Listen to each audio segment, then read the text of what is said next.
So for the past 4 years, unprecedented flooding linked to climate change has turned almost two-thirds of South Sudan into swampland. The environmental catastrophe is most apparent in the northern parts of the country. It's barely rained in months. The floods keep coming. People in Bentiu are literally trapped, protected only by earthen dikes. This crisis is part of a wider disaster facing South Sudan, the world's youngest nation and one of the most vulnerable to climate change. We feel like we're being made to suffer throughout, because after a fierce civil war, here come the raging floods. How can we comprehend all these? We're here as people who are just in some impoverished island because we have nowhere to go.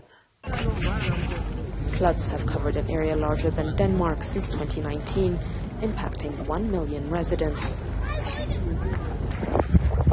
Herds of livestock have died, and 10% of the country's arable land is now a swamp. The floods came after record rainfall over the Great Lakes in upstream countries, pushing large volumes of water over the plains downstream. Vast tracts of land have become so saturated that the additional water has nowhere to go. South Sudan is prone to seasonal flooding, but nothing like this has ever been seen. There's no record of Bentiu being flooded like it has been for the last 2.5 or 3 years. So this is something that is unique, the interaction between the different systems.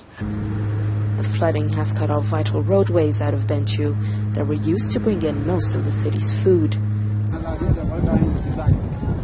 Supplies are now being ferried in by canoes.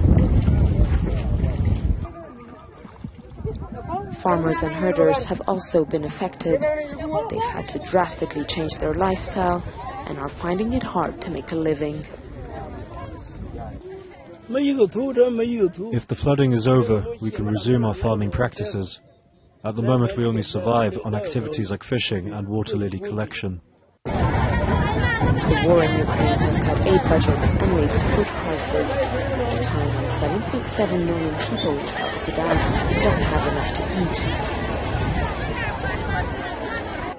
As a result, the World Food Programme has been forced to cut its rations in half, even in hard-hit areas like Bentiu.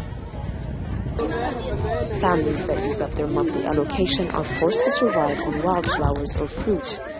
If not, they go hungry.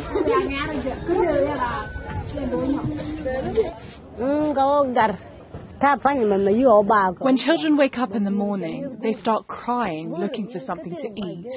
But there's no food. Experts warn the water in some areas may not recede for years or even decades. In January 2023, satellite imagery showed the area absorbed by floods expanded 3,000 square kilometers within a single week. Amnesty International has urged Uganda's President Yoweri Museveni to reject the tough new anti-gay bill. The aid group is calling the legislation an assault on the LGBTQIA+ community. It further adds that the bill will lead to further discrimination, hatred and prejudice against members of the community. Yesterday, lawmakers passed the bill ordering harsh penalties for anyone who engages in same-sex relationships. The bill will now be sent to President Yoweri Museveni to be signed into law.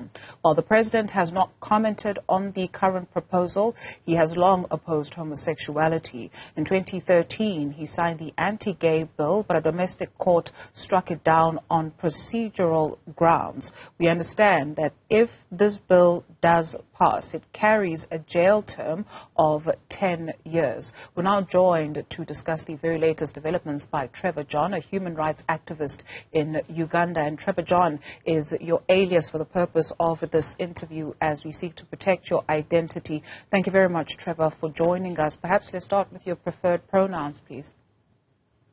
My preferred pronouns are he, him. This bill that lawmakers say they are doing in the name of protecting family values says what to people who are watching developments in Uganda when it comes to the LGBTQIA plus community? What are members of the community faced with in the country? As it is right now, we are seeing a lot of violence towards the broader LGBT community in Uganda. And the claim that this law is in protection of family values and morals of Ugandans is a perception that not majority or all Ugandans hold, because queer and LGBT persons are Ugandans, and most of us are in these countries with families that we take care of and friends that we take care of. So I feel like the assertion that this is a protection of traditional values and morals in Uganda is an assertion that members of parliament are holding, which is not true. And I personally believe that we have different cultures, and in Uganda, majority of our cultures and values are different, but people choose to look at LGBT persons in a sense of the sexual practice that we perceive all of us do, which in their terms sounds like it's immoral. And they forget the fact that people may be in relationships and not even have the sex that these people perceive at the back of their heads having. So I don't think it's an issue of moral, because we've seen a lot of immorality being committed by cis heterosexual people in country, where we've seen a rise of child rape of children, where we've seen a rise in teenage pregnancies, and this is not embedded by the reason that homosexual people exist. So the notion of it's a protection of family values is not what is held by a majority of the population. And like I said, research has shown that a lot of immorality is propagated by cis-het people in Uganda and non-homosexual people. Sure. In a nutshell, what I'm hearing is that the views held by these lawmakers are not necessarily the views held by everyday persons on the ground. As we speak, you're using an alias to protect yourself, yet you are also hiding yourself. One, how does that make you feel, and how do everyday Ugandans interact with members of the LGBTQIA plus community? As you say, the lawmakers are not representing everybody on the ground. So I will based on some of the research that has been done. Majority of the people in Uganda actually don't hate homosexual people like it's portrayed by those in power and those that have the airtime to propagate some of these assertions. I think majority of the people in Uganda actually don't understand homosexuals, so it's hard to hate someone you don't understand. And the notions that have been built and the propaganda that the anti-homosexual movement in Uganda has really gotten going is giving their narratives a lot of airtime and a lot of, most of the media platforms actually are talking to these issues, but not talking to what homosexual people or what people that identify as queer have done in these communities. And then people hate the crime. We've seen videos of videos being circulated on social media platforms that portray homosexual people as recruiting young children into homosexuality. And our question as queer people has always been, where are these people that you're saying are recruiting people into homosexuality? And none of these people have been arrested.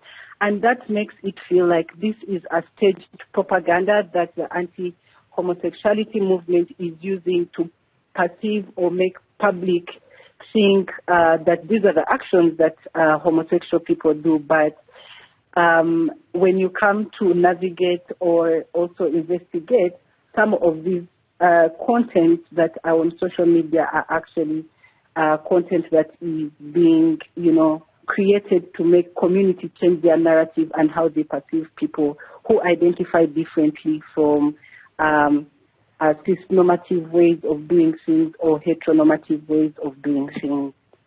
Trevor John, thank you very much for availing yourself this afternoon.